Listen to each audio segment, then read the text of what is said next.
Hi everyone, Dr. Remy from Pain Free and Fit. Today, as per subscriber request, we're going to tackle the question how to lift and carry with spondylolisthesis. Whether it's your toddler, dumbbells at the gym, we're going to get you into safe lifting habits. Hope you enjoy.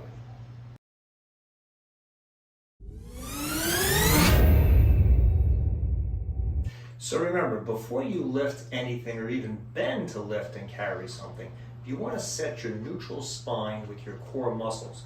Now, neutral spine is unique for all of us. Typically with spondylolisthesis, it's going to entail some degree of posterior pelvic tilting. That's where you're going to tilt your tailbone under and your pubic bone up so as to flatten the curve in your back. If you tuck your tail under far enough till you feel a little bit of pull or discomfort in your back, that's the end of the range of your neutral spine motion. And if you go the other way and lift your tail up, lowering your pubic bone into an anterior pelvic tilt, increasing the arch of the back, at a certain point you're going to start noticing some low back discomfort. That would be the other end of the range of motion. So you want to actually place that pelvic tilt halfway between those two ends. That's the safest spot for pelvic tilting.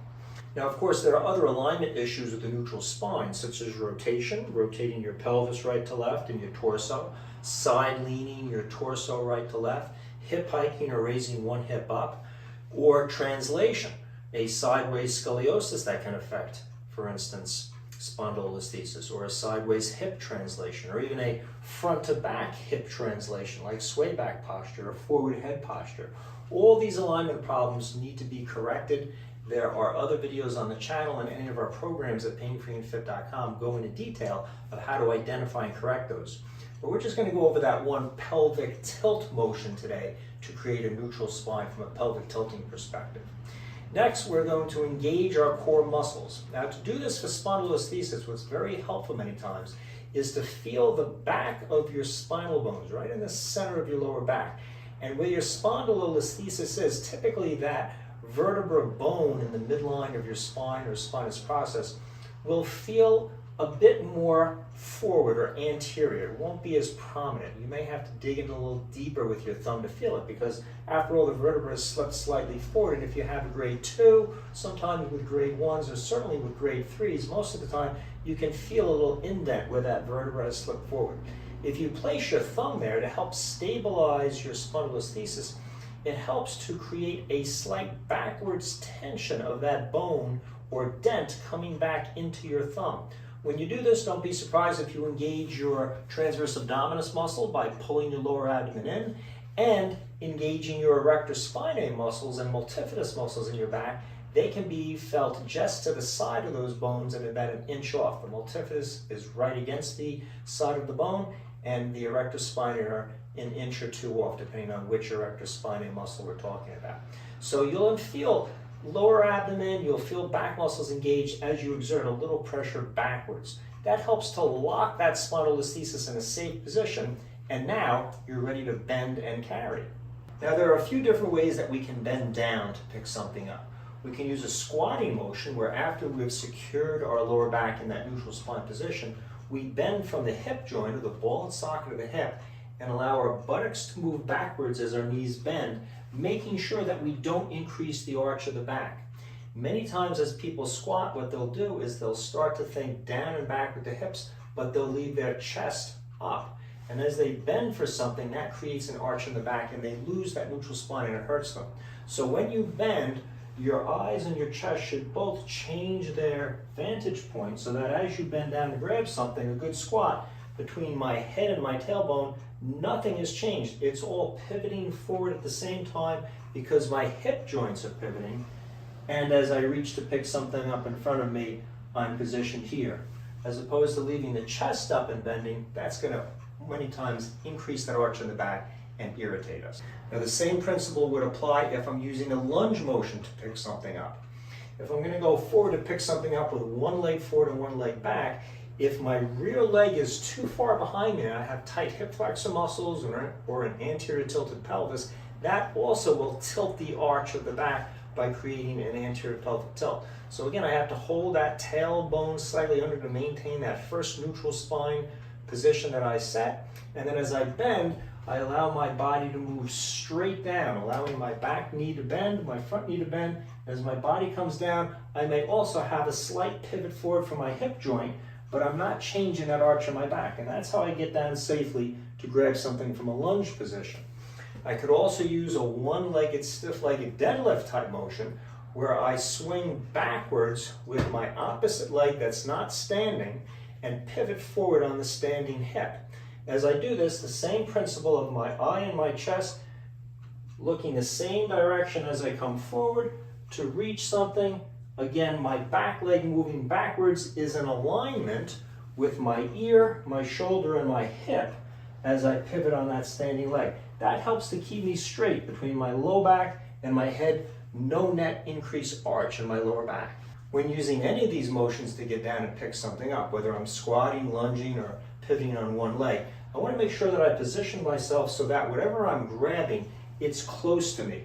The further away the object is that I'm going to grab, the more of a stretch it's going to place on my latissimus muscle, which runs from my shoulders to my lower back, and the lat muscle oftentimes will pull on the lower back, causing it to extend and overarch, which typically aggravates spondylolisthesis pain.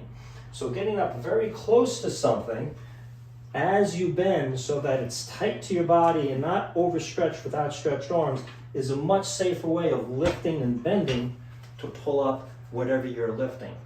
Another key component is to make sure that what you are bending towards lifting is straight in front of you. The more that item is twisted off to one side, the more apt we are to twist from that low back. And twisting many times can aggravate spondylolisthesis pain. So if something's not right in front of you, change your foot placement so that you're addressing it straight on. And as you're lifting in any of these techniques, you're avoiding twisting off to one side.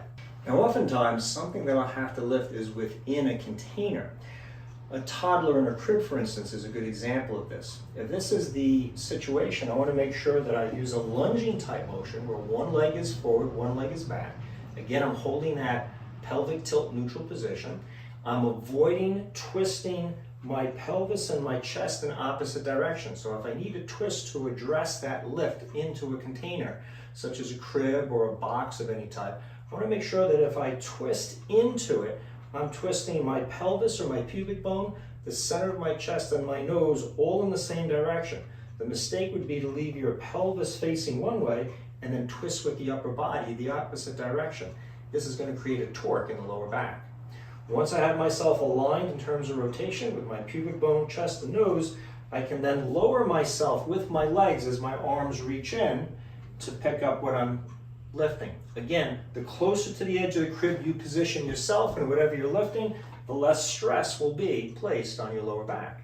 Now, while carrying weight, we want to make sure that the weight is symmetrically placed on our body. If I can keep the weight close to me and in my midline as I'm actually walking, that's going to be a lot easier to hold that neutral spine position. Versus if I have a large item and I'm lifting out way in front of me, the further out I lift, again, we're talking about that lever arm. As my arms extend, I need more extensor muscle activity in the lower back to prevent me from falling forward. That many times will increase the arch of the back. Also, my lat muscle stretches, which can increase that arch. So whenever you can, try to hold the box or whatever you're pulling up and holding and carrying as close to you with your hands as possible. Even if it's a large box, if you can grab it in such a way that your grip is closer to your body, there'll be less stress on your lower back. Now, many times another option is carrying something on our side. Many times when we have heavy packages, toddlers for instance, we like to place them on our hip on the side. It artificially alleviates the upper body musculature from holding the weight because we can brace it right on top of our hip bone. Unfortunately, the mistake with this is that many times as you walk and that foot makes contact with the ground, the hip will swing sideways and upwards. That's known as hip hiking. And that will compress the disc and the facet joint on that side, aggravating pain. So if you do use this side carry motion, make sure that as you're walking, you're trying to keep your pelvis level. And as you take a step, as your body weight comes down on the foot, think tall, particularly in the waist on that side, to keep the pelvis down and the rib cage up so you avoid hip hiking. Another good tip is to switch on a continual basis from side to side. Many of us have a, quote, stronger side, but unfortunately, that side's going to overload the opposite side musculature in our lower back and abdomen area. The reason this occurs is because as the weight's on one side, it typically wants to pull us into that side, whether we have a weight exactly on our hip bone, or if we're carrying it out to the side a little lower, like a heavy package. If I carry it a little lower and it's not even touching my body, that's even more weight that's going to be pulled that way. In either case, the opposite side of the abs and the back muscles will contract to prevent us from falling. That creates a lot of extra stress on that side. So by switching it symmetrically from right to left, you develop the abdominal and the back muscles more evenly, thus decreasing the chances of that asymmetrical muscle development and the stresses on the lower back that occur from it. Now, the heavier the weight is, many times another option is to use a one-handed lifting technique, where from a squatted position with the legs wide, and I try to move so that the weight is pretty much in the center of my body, I brace with one arm on my thigh, and again, move my body in so the weight's closer to me, holding my core, I lift here. This way, as I'm lifting, I have an artificial strut, also supporting the spine with my upper arm braced against my thigh. It's a lot less stressful on the spine lifting that way as opposed to having the arms free and lifting in. So where you can, brace either on your thigh, on a crib if you're lifting a toddler, and pick them up with one arm. If you're lifting something where you can lean against something, whether you're on the floor or bending in, that third point of support besides your 2 feet will definitely decrease spinal stress. So keep these tips in mind the next time you're bending, lifting, and carrying with your lower back spondylolisthesis. If you're like many of my patients over the last 30 plus years, these tips will go a long way to help preventing future pains and injuries. If you want to learn a little bit more about how to strengthen your lower back against spondylolisthesis pain, check out our fast track program for spondylolisthesis available at painfreeandfit.com. It has all the analysis for you to do a detailed look inside what's creating your spondylolisthesis pain, from core muscle imbalances and weaknesses to posture and movement dysfunctions. It goes a long way to helping you discover what you can do to correct these problems through a personalized self-rehab strengthening program and get back into fitness, lifting, and carrying with a lot less chance of aggravating your low back pain.